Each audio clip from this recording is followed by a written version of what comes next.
जो 22 अप्रैल के जो पहलगाम आतंकी हमला हुआ था और ऑपरेशन सिंदूर, उस दौरान हमने अफ़गानिस्तान का रुख देखा था।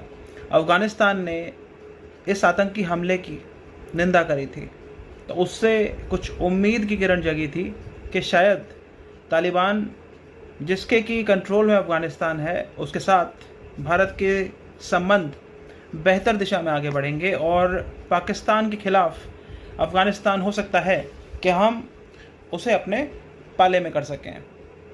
हालांकि अभी हमारे कोई राजनयिक स्तर पे संबंध नहीं है, लेकिन हमने ये भी देखा कि कुछ समय पहले जो भारत के विदेश मंत्री हैं एस जयशंकर, वो अफ़गानिस्तान के तालिबान सरकार जो है उसके कार्यवाहक विदेश मंत्री से मिले। इसके बाद चीन और पाकिस्तान इस खेमे में सुगबुगाहट शुरू हो गई थी और एक तरह से ये बहुत तनाव में आ गए थे।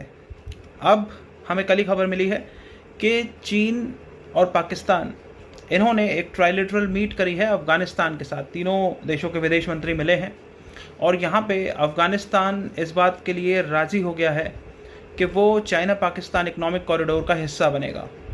तो ये एक बहुत बड़ी खबर है और इसके बाद भारत को सतर्क हो जाना चाहिए, क्योंकि यहाँ पे हमें देखने को मिलता है कि पाकिस्तान और अफ़गानिस्तान जो हैं उनके बीच में तनाव है।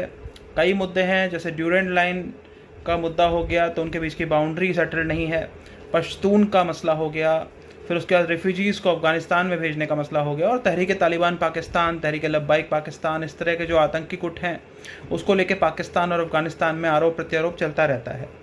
तो वो चीज़ है, लेकिन चीन जो है वो एक यूनिफाइंग फोर्स के रूप में हमें देखने को मिल रहा है। अगर हम बात करें पाकिस्तान और अफ़गानिस्तान की, या फिर पाकिस्तान और ईरान की भी, इनके बायलैटरल लेवल पर रिश्ते ख़राब हो सकते हैं, लेकिन चाइना जब अपनी इन्वेस्टमेंट मसल को लेके आता है तो फिर सब चुप हो जाते हैं, सब शांत हो जाते हैं और चीन की हाँ में हाँ मिलाने लग जाते हैं उसकी अम्ब्रेला के नीचे।